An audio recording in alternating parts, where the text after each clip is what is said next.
में नहीं जाऊंगा मैं। हम कोशिश करेंगे कुछ सीखने की और कुछ सिखाने की। मेरी आवाज आखिर तक आ रही है? ठीक है। सबसे पहले हम पैटर्न से शुरू करेंगे, उर्दू का पैटर्न।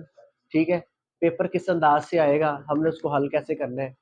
ठीक है, तो जहां पर आपको समझ नहीं आएगी वहां पे आप मुझे इशारा करेंगे, मैं रुक जाऊंगा। ठीक है, इस सेशन को, इस वर्कशॉप को हमने कारआमद बनाना है। इस वर्कशॉप को हमने क्या बनाना है? कारआमद बनाना है, फायदा मंद बनाना है। ठीक है, किसी भी लफ्ज की समझ ना आए तो जरूर पूछिएगा। ठीक है, बिला झिझक, बिला खौफ फितर। ठीक है, असल में होता यह है कि लोग कहते हैं कि उर्दू में नंबर नहीं आते, मैं कहता हूँ उर्दू में तो नंबर आते हैं। लोग कहते हैं कि उर्दू में नंबर नहीं आते, मैं कहता हूँ उर्दू में तो नंबर आते हैं। ठीक है, हम लेने वाले बने, वो हमें नंबर देते हैं। लोग कहते हैं उर्दू में पूरे नंबर नहीं आते हैं। बेटा 9th क्लास में पूरे नंबर आते हैं उर्दू में।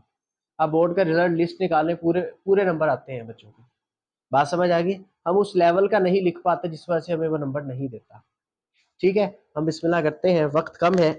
सबसे पहले, नजर आ रहा है सबको?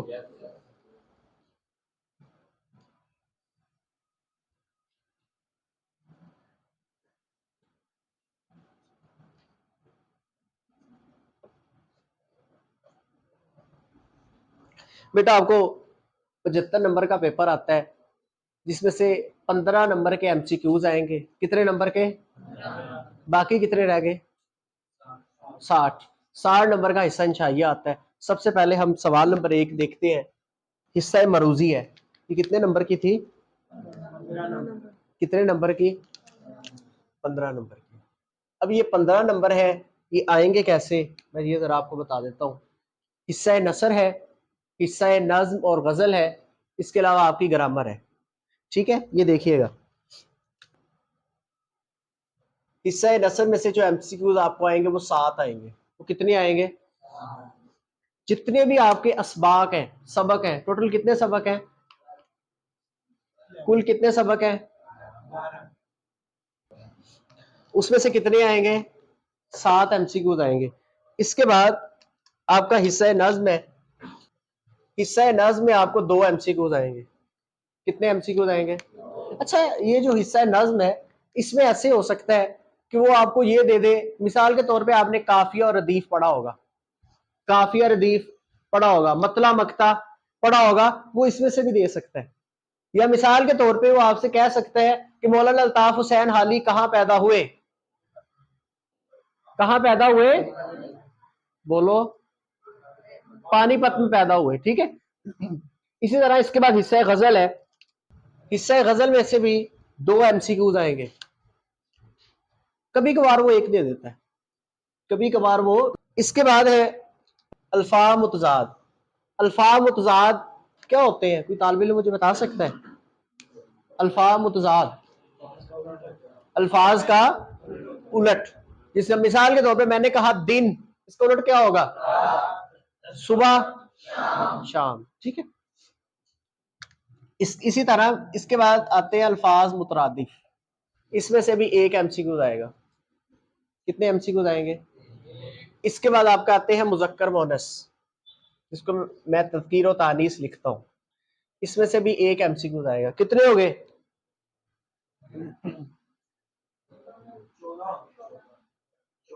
14 हो गए। इसके बाद आते हैं वाहद जमा। क्या? अब वो यहां पे क्या करेगा? वाहद जमा में से 2 एमसीक्यूज आएंगे। आप कहेंगे सर ये तो 16 हो गए। ऐसे ही है। वो क्या करता है, हिस्सा नसर में से कभी कभार वो 6 एमसीक्यूज दे देता है। कितने दे देता है? अगर वो यहां पर 7 दे तो वो हिस्सा गजल में से 1 उठाएगा। बात समझ आ गई? मैंने फर्ज किया कि मैंने यहां पर 2 ही लिखा, 15 हो गए पूरे। बात समझ आ गई? अच्छा, वाहद जमा में से क्यों 2 देता है? बेटा एक आपको देता है वाहद की जमा, वाहद की जमा। मिसाल के तौर पे बड़ा मशहूर एमसीक्यूज है, मैंने कहा कि उशाक, उशाक, या मैंने कहा सितारों। बात समझ आ गई? अब इसकी वाहद क्या होगी सितारों की? सितारा। अब वो कह सकता है सितारा की वाहद बताए। बहुत मशहूर एमसीक्यूज, अक्सर आपने देखा होगा, वो आपको कह देगा अहदाफ की जमा बताएं। अहदाफ की वाहद बताएं। मैंने लिख दिया अहदाफ। अहदाफ की जमा क्या वाहद क्या होती है? हदफ। मिसाल के तौर पे अगर वो लिख दे हदफ, हदफ की जमा बताएं। अहदाफ। अच्छा, हदफ का मतलब क्या होता है? निशाना। आपका पहला सबक है, इसका पहला पैराग्राफ है। इस वक्त दावत हक के जवाब में हर तरफ से तलवार की जंकारें सुनाई दे रही थी। ये पैराग्राफ बहुत इंपॉर्टेंट है, निशान लगा ले इसको।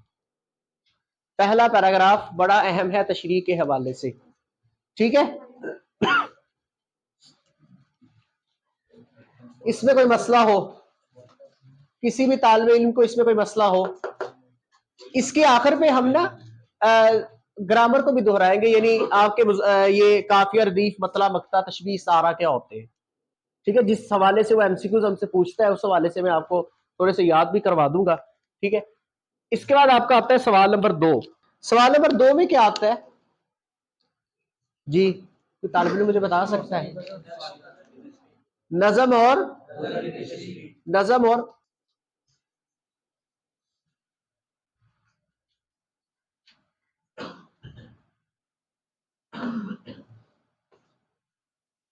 हिस्सा नज़्म व गजल की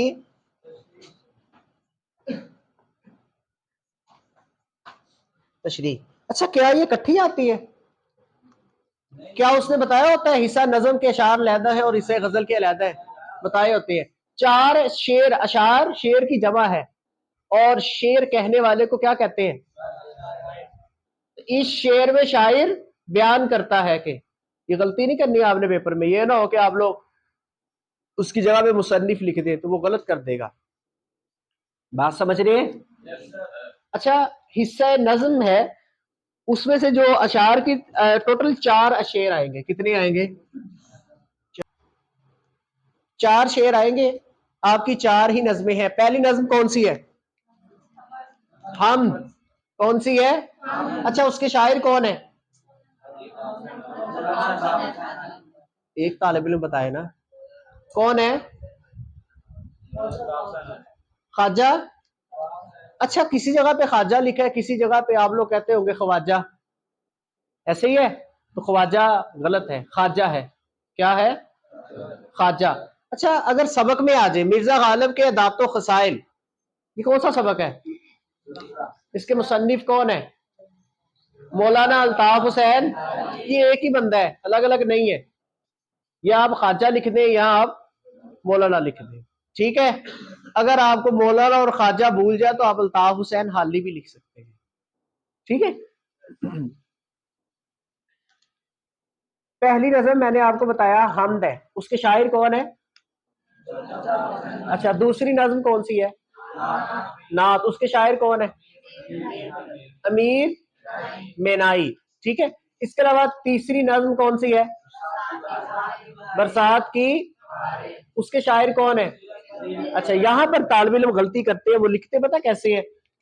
एक जगह पे आपका नजीर ऐसे होगा, नजीर अहमद, वहां पे डिप्टी लगा होगा, इसको मौलवी नजीर अहमद भी कहते हैं। और तालिब इल्म क्या करते हैं, जब बरसात की, बहारों का जिक्र आता है तो वो इसको ऐसे लिख देते हैं, तो ये गलत है। ये क्या है? क्या आएगा? नजीर अकबर आबादी। आपको तखल्लुस की अलामत नहीं याद तो ना लगाए, गलत ना लगाए। एक जुमला याद रखिएगा, गलत लिखने से ना लिखना बेहतर है। गलत लिखने से ना लिखना बेहतर है। गलत लिखने से, ये जुमला समझ आ गया? चले, टोटल कितने शेयर करने हैं? 3। 4 आएंगे, 3 नज़म में से। इसके बाद हिस्से गजल है, उसमें से 3 शेर आएंगे। कितने करने हैं? 3 और 2 5। एक शेर की तशरीह है वो 2 नंबर की है, ठीक है। इस मैं पेपर पैटर्न को जरा मुख्तसर करता हूँ, ठीक है। सवाल नंबर 3,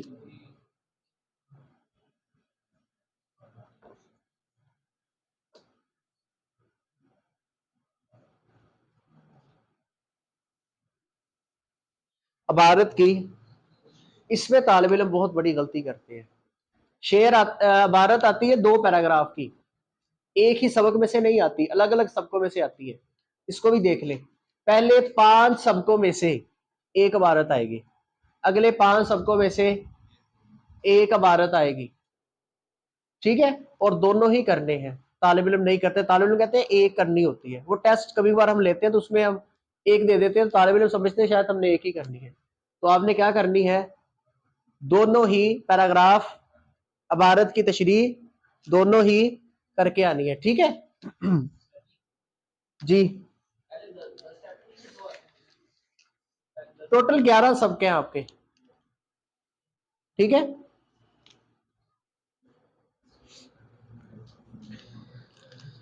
इसके बाद आपका है सवाल नंबर 4। क्या है सवाल नंबर 4 में? ये क्या कर, कौन सा सवाल आता है? ये कोई तालिब इल्म मुझे बता सकता है? सवालात के जवाबात। कुल कितने होते हैं? 8 होते हैं। कितने होते हैं? 8 होते हैं, जिसमें से 5 सबकों में से आते हैं। 5 सबकों में से आएंगे। कितने? 5। 2 आपको हिस्सा नज़म में से आएंगे, एक आपको हिस्सा गजल में से आएगा। अगर उसने एक हिस्सा नज़म में से दे दिया, फिर 2 हिस्सा गजल में से देगा, ठीक है। इसके बाद सवाल नंबर 5 आता है।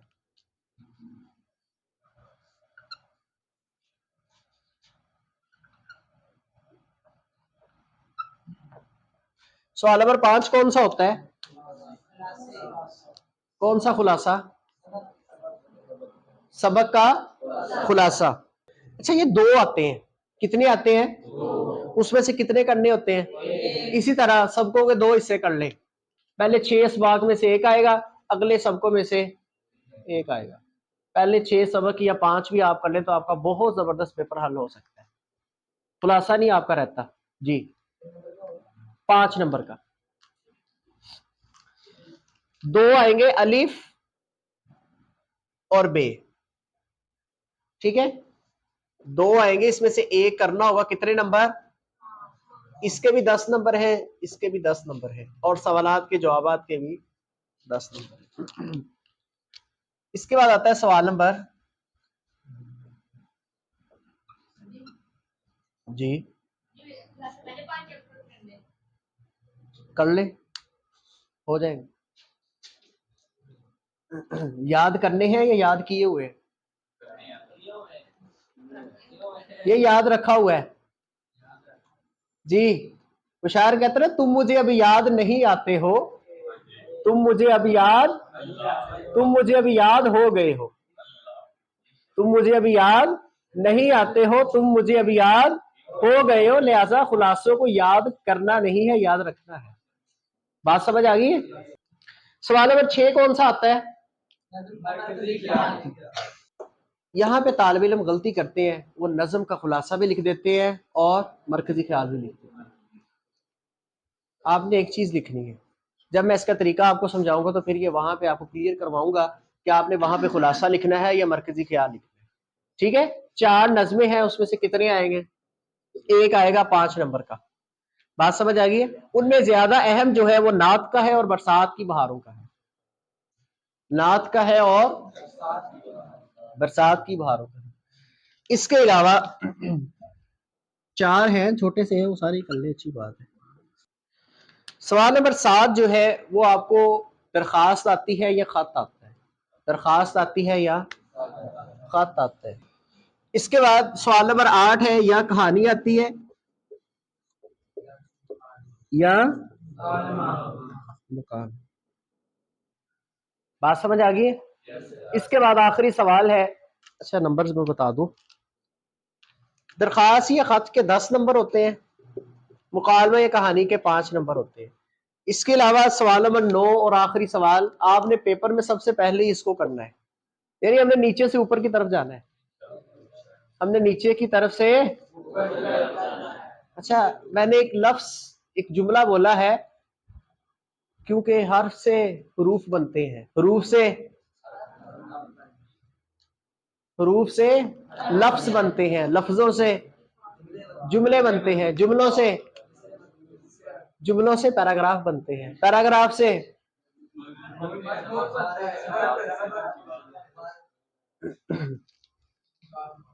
इसके बाद सवाल नंबर 9 है।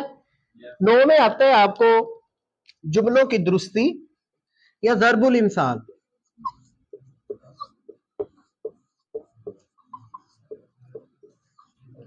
ये भी आपको 5 आते हैं और कितने नंबर के? 5 नंबर के। अच्छा, इसमें तालिब इल्म गलती करते हैं, जुमलों की दुरुस्ती 5 अलहदा लिखे होते हैं और उसके नीचे ज़रबुल मिसाल 5 होते हैं, टोटल ये 10 होते हैं और बच्चों ने 5 करने। तो बच्चे क्या करते हैं, 3 इसमें से कर देते हैं, 2 इसमें से, गलत हो जाएंगे। 5 ही ये करने हैं या 5 ये करने हैं? बात समझ आ गई है? हम हाँ जी, एक करने हैं। यानी या आप जुमलों की दुरुस्ती का इंतखाब करेंगे, जैसे मिसाल के तौर पे कहानी है और मुकालमा है, तो तालिब इल्म कहानी लिखेगा या मुकालमा लिखेगा। अच्छा, इसके दरमियान मैंने एक स्लैश लगाई है, इसको उर्दू में क्या कहते हैं? इसको उर्दू में या, इसको असल जो है इसको कहते हैं खत्ते फासिल। खत्ते जो दो चीजों के मबैन फर्क कर दे, फासला कर दे। बात समझ आ गई? ये आपको समझ आ गया? तरीकों पे चले। या हमें किसी भी तालिब इल्म को कोई मसला हो, किसी भी तालिब इल्म को कोई मसला हो जी, हाँ, बहुत बहुत अच्छा सवाल है। यहां पे बच्चे इसको ऐसे लिखते हैं, दुरुस्तगी। क्या लिखते हैं? ये दुरुस्तगी लफ्ज गलत है। लफ्ज क्या होता है? और लफ्ज भी नहीं होता, लफ्ज भी नहीं होता, लफ्ज क्या होता है? लफ्ज। ठीक है, हाँ, क्योंकि आप जब अच्छा सुनते हैं तो अच्छा बोलते हैं, जब अच्छा बोलते हैं तो अच्छा लिखते हैं, जब अच्छा लिखते हैं तो फिर आपके अच्छे नंबर आते हैं। बात समझ आ गई? ये दुरुस्ती है। ये क्या है? जैसे आप लोग कहते हो नाराजगी, ये सही है कि गलत है? गलत है। लफ्ज क्या है? नाराजी। मैं तेरी नाराजी को क्या समझू, हाँ समझू या ना समझू। ठीक है, तो नाराजगी नहीं है, नाराजी है। ठीक है, बात समझ